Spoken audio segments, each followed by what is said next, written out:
The rain falls hard on Stormwind tonight, the kind of cold, relentless rain that finds every crack in a man's armor and every hole in a man's soul. It drums on the slate roofs of the cathedral district, sluices through the gutters of the trade district, and finally drips onto the iron grates above the stockade. Down below the city's shining streets, beneath the canals that smell of perfume and coin, there is another Stormwind, one built of wet stone, despair, and the slow rust of broken promises. Torches sputter in iron sconces. Somewhere a prisoner coughs blood into his shackles. Somewhere else, a guard hums an old marching tune while trying not to think of the faces behind the bars. Gather round, friends. Bring your lantern low, so the guards up top don't see the glow. Tonight we're not walking the proud boulevards where kings parade and mages strut in silk. Tonight we go under them, into the stockade, the belly of the beast where Stormwind locks away the parts of itself it don't want the world to see. Rebels, traitors, madmen, monsters, sometimes all four in one skin. And at the heart of every riot that ever shook these walls, you'll find the same question, carved into the stones with a stolen spoon. Who is the real criminal? The man in the cell, or the crown that put him there?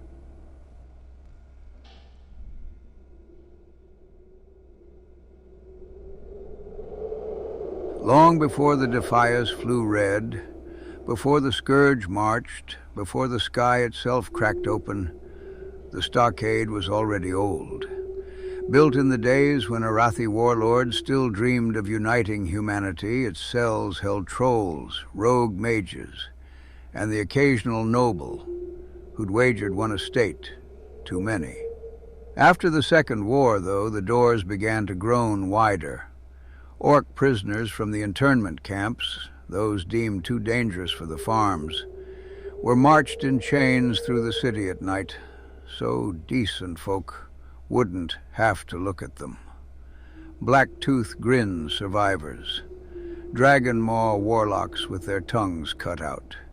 They stared at the human children who pelted them with rotten fruit and learned what hatred tastes like when it's passed down, like an heirloom. Then came the Alterac spies, the syndicate assassins, the noble-born traitors who sold maps of the city to the Horde for a heavier purse. The cells filled, the guards grew hard, and the city above pretended the screams were just the wind.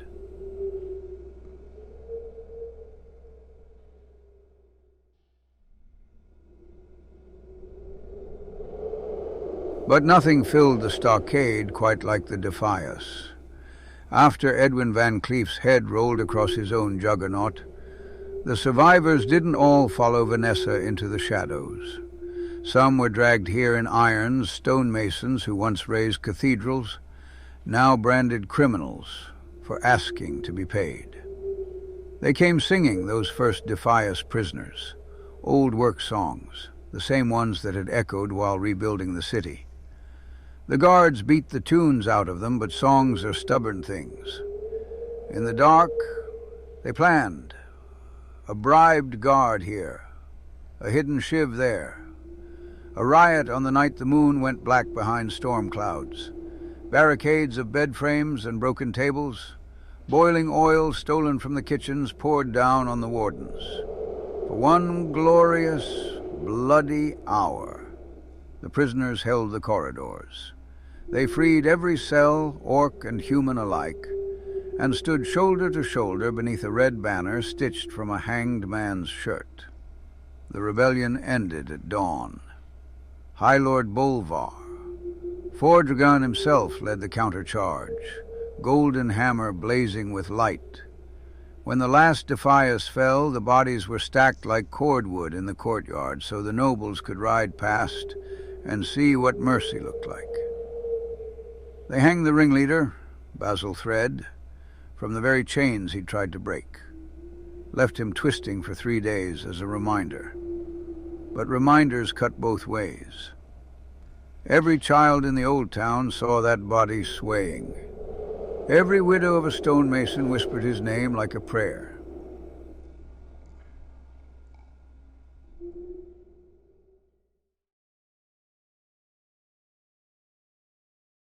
Years passed. The stockade grew quieter, but never clean. Then came Bruegel Iron-Knuckle, a burly dwarf whose records were lost when the Defias torched the warden's ledgers during their riot. Rumor has it he was a Defias saboteur, caught red-handed planting charges in the canals, meant to burst and drown the trade district's nobles in a tide of their own greed. The damp and the dark twisted him all the same. Bruegel went mad the way a dam cracks, slow. Then all at once, he began preaching to the walls about the great flood that would wash the corrupt from their high towers. Prisoners listened. Some laughed. Some started tampering with the water pipes. When the riot came, it wasn't for freedom. It was for deluge. They smashed the armory, took whatever weapons they could grab, and followed the bellowing dwarf who swore the canals would rise and claim it all. Guards fell, pipes burst under frantic hammers. For a night the stockade stank of blood and brine. They found Bruegel at sunrise, drowned in the warden's flooded office, a mad grin frozen on his face, as if he'd tasted victory in the depths.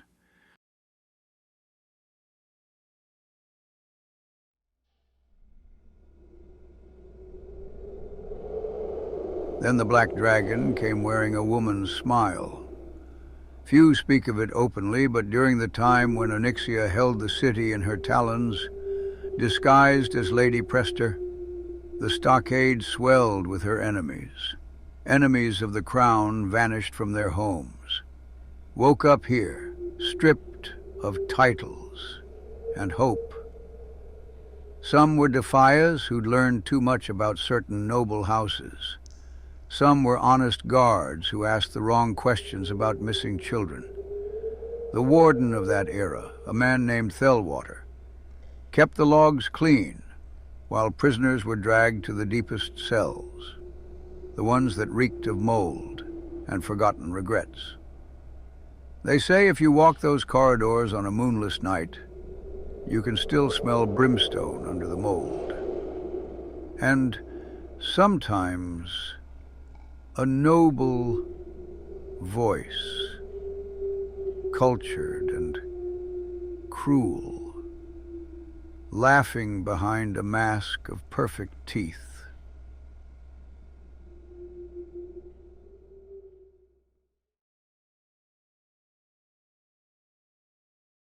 After the cataclysm shook the world, the stockade cracked open like an egg. From Duskwood came the whispers of Dextrin Ward, a name that still makes old guards spit. Once a lowly grave robber, Dextrin had been caught stealing bodies from Ravenhill Cemetery to sell to the necromancer Morben Fell. The nobles spared his execution, strings pulled in shadowed halls, and tossed him in a cage instead. Years of chains and damp stone will turn any man. Dextrin escaped during a prisoner transfer, killed 3 wardens with his bare hands, and vanished into the city's sewers. Months later, corpses began appearing in cells, ripped apart from the inside. Then the riot. This time the prisoners didn't want freedom. They wanted vengeance. Dextrin led a pack of desperate inmates, eyes burning with rage, howling for the blood of the city that abandoned them. They tore through 3 levels before the 7th Legion arrived. They never found Dextrin's body. Some say he still prowls the canals beneath the city, waiting for the next quake to open the cages again.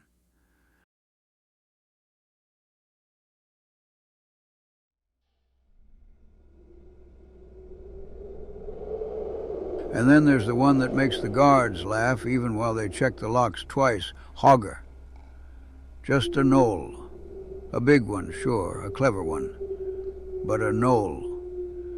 Captured after terrorizing Elwyn for years, they marched him through the city in a cage on wheels, so the children could throw cabbages. They locked him in the deepest, strongest cell, laughing that even the stockade could hold a dumb beast. They forgot gnolls breed fast and hate slow. Riverpaw scouts tunneled for months. Prisoners passed messages in bread crusts.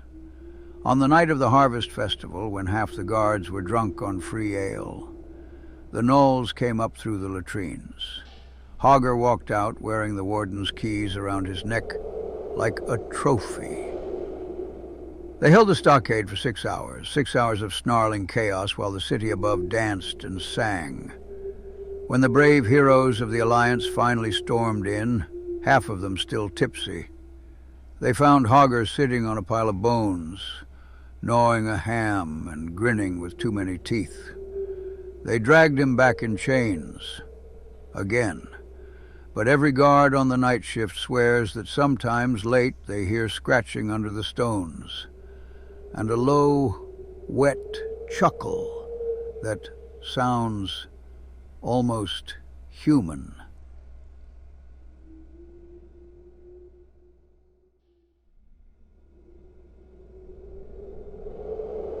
These days, the stockade is quiet again. New wards, silver bars for the unruly, magic-dampening runes etched by the Kirin Tor. The bravest or most desperate convicts still whisper about the next breakout. Some say the Defias never truly left, that red bandanas are folded small and hidden in boot soles, waiting. Others say the real prisoners aren't below the city. They walk its marble halls wearing crowns and smiles, signing death warrants with quill pens. Every few years, a new name is carved into the wall of cell Block D, right beside Bazil Thredd's old mark, Targor, Cam Deepfury, Hamhawk. Names that meant nothing once, names that mean everything now. The rain still falls, the torches still burn low. And somewhere in the dark, a chain rattles, not from a prisoner trying to escape, but from the city itself, dragging its guilty conscience behind it.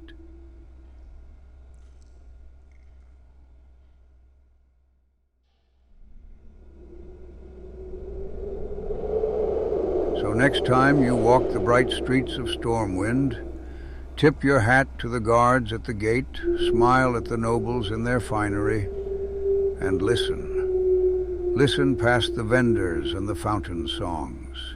If the wind is right, you'll hear it. The slow drip of water on iron, the echo of a madman's laugh, the scratch of claws on stone. Because every great city needs a dungeon.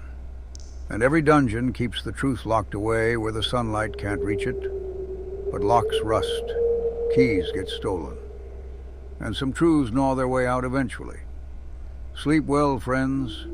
The stockade never does.